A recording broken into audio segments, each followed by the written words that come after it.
Hey everyone, and welcome back for another deep dive. Today we're tackling an issue that's been creating a lot of buzz in current affairs, and guess what? It's got some pretty huge implications for anyone prepping for the UPSC exams. We're talking about the recent closure of a Gondi-medium school in Moganoan village, Maharashtra. Yeah, this whole thing really brings up some crucial themes, especially for the mains exam. We were talking social justice, cultural diversity, governance. I mean, it's basically a case study in the making. It is. What's so interesting about this is that it seems like just an isolated incident, right? Just one school closing down. Yeah. But when you look deeper, it opens up this whole conversation about minority rights, the role of the state in protecting languages, and even potentially, the loss of those indigenous knowledge systems. Definitely. And what really gets me is that this school in Mogan, it was the only one in the entire village offering education in Gondi. Right, the native language of the Adivasi community there. And get this, the reason they gave for shutting it down was because it wasn't registered under the RTE Act. Oh, wow. I mean, regulations are important, sure, but it makes you wonder, is a bureaucratic procedure really the most important thing? We're talking about a community's right to learn in their own mother tongue. It does raise some really serious questions. This whole situation, it seems to go against some pretty fundamental parts of the Indian Constitution. Articles 29 and 350A are pretty clear on this, right?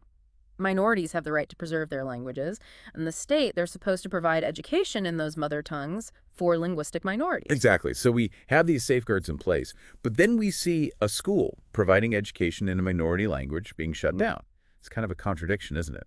And it forces us to consider this larger issue, the historical marginalization that Adivasi communities have faced in India. Right. That historical context is so important for understanding what's happening today. I mean, even back then, Jawaharlal Nehru, India's first prime minister, he stressed how important it was to let tribal communities grow and develop according to their own traditions. And you can see that reflected in the special protections in the Constitution that are meant to safeguard tribal rights, including their cultural practices. Yeah, and language is a big part of that cultural identity. Absolutely. But the reality is that things often don't match up to those ideals. I mean, take language recognition, for example. Gondi, the language at the center of this whole school closure, it's spoken by like over 2.9 million people. Yeah, that's a lot of people. It is, but it's still not included in the 8th schedule of the Constitution. And that schedule recognizes 22 other languages. That's pretty shocking. And you know what's even more striking? Some languages spoken by far fewer people, like Sanskrit, they're included in the 8th schedule and get all that state support. It really shows you how differently languages are valued and prioritized, and it raises serious questions about fairness and inclusivity. Yeah, it almost feels like we're witnessing a slow erosion of cultural heritage, with these really vibrant Adivasi languages being left behind. And this situation becomes even more urgent when you consider the nature of many of these languages. That's right. Most Adivasi languages are primarily oral, Centuries of knowledge, stories, cultural practices, they've been passed down for generations through spoken word, not written down, just spoken. And that makes them incredibly vulnerable, especially with modernization and globalization. The pressure to conform to those mainstream languages, especially for economic reasons, it can really lead to a decline in these languages being used and passed on. So you have these languages already facing challenges because of their oral nature. And then we see something like this school closure, where the state, instead of stepping up to protect these languages, seems to be doing things that could actually speed up their decline. It's a tough situation. There's this term, forces of absorption, that's often used to describe what's happening. It basically refers to the pressure for minority cultures to be absorbed into the dominant one. Historically, this has happened to Adivasi communities in a lot of ways. Pressure to adopt mainstream religions, policies pushing for integration that often end up sacrificing cultural distinctiveness. And when we talk about language, this absorption plays out in a very real way. You have kids from Adivasi communities being forced to learn in languages that aren't their mother tongue. It leads to higher dropout rates and limits their chances for the future. It's like this vicious cycle where the lack of education just makes things even harder for these communities, and their languages continue to be pushed to the margins. Exactly. Without proper support for Adivasi languages in education, media, in all parts of public life, their chances of survival really start to dwindle. It's this combination of lack of institutional support and the pressure for modernization that creates a very real threat to these languages. And all that incredible knowledge they hold, disappearing. And this is where the Mogon school closure becomes such a powerful symbol. It's not just about some bureaucratic mess-up. It represents something much deeper.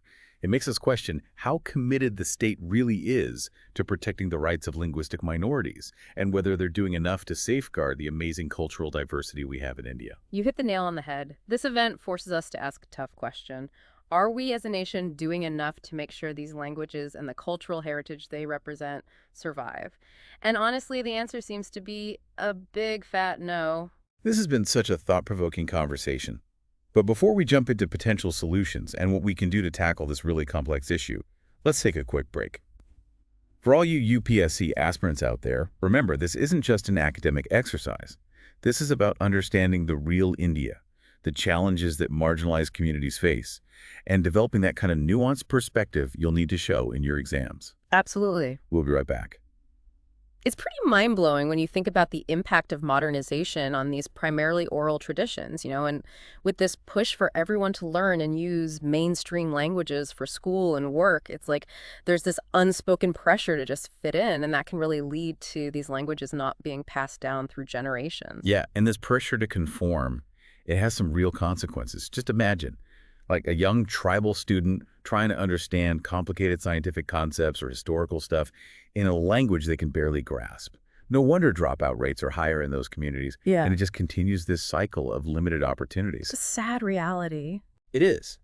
And then you add in the lack of anything written or digital in these languages, like books, newspapers, online content. I mean, how can they possibly keep up in this modern world? It's like a catch-22.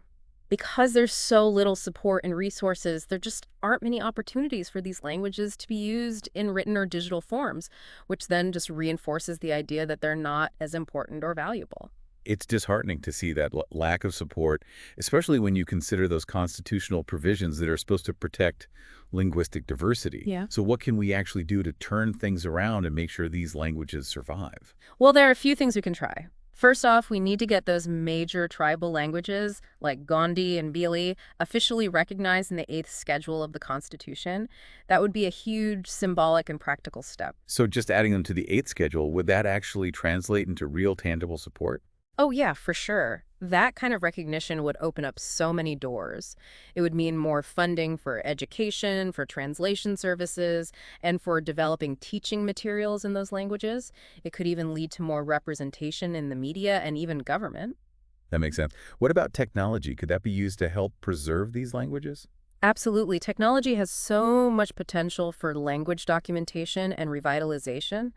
We could be using digital platforms to create online dictionaries, language learning apps, even those immersive virtual reality experiences that bring people into these cultures and languages. Oh, wow. Like a virtual reality program where you could actually talk with elders from an Adivasi community and learn about their stories and traditions in their own language. That would be amazing. Exactly, like bridging the gap between ancient wisdom and modern technology. I love that. And let's not forget about the power of community-led initiatives. We have to empower these communities to take ownership of their languages. That could mean supporting local language schools, cultural centers, even helping them with documentation projects where community members record their own oral histories and traditional knowledge. Right, so it's really about giving them the tools and resources they need to preserve their own heritage. What about using Adivasi languages in local government and administration? Would that help to make them more relevant in everyday life? Yeah, that's a great point. Integrating these languages into local governance, even in small ways, can have a big impact. It sends a message that these languages are valuable and respected and encourages people to use them in official settings. That makes sense. And of course, we need more research and scholarship on Adivasi languages, right? Like we need to dig deeper into their structure, history, and cultural significance to really understand their value. You're absolutely right. Academic research can play a huge role in understanding the nuances of these languages, documenting their rich oral traditions, and even figuring out new teaching methods that help pass them down to future generations. So it sounds like we need a multifaceted approach, one that involves government policies, community efforts, new technologies, and academic research. But it's encouraging to know that there's so many different things we can try. It's really important to remember that this isn't just about preserving languages for the sake of preserving them. It's about respecting the rights of indigenous communities, protecting their cultural heritage, and recognizing the incredible richness and diversity that these languages contribute to India. And for our UPSC aspirants listening in, this is something that's super relevant for your exam prep. Understanding the complexities of Adivasi language preservation isn't just about memorizing facts. It's about showing that you understand the nuances of social justice, cultural diversity, and the challenges that marginalized communities face in India. Exactly. This is the kind of topic that could easily pop up in both the prelims and mains exams, especially in essays or interview questions related to cultural policy, minority rights, or even sustainable development.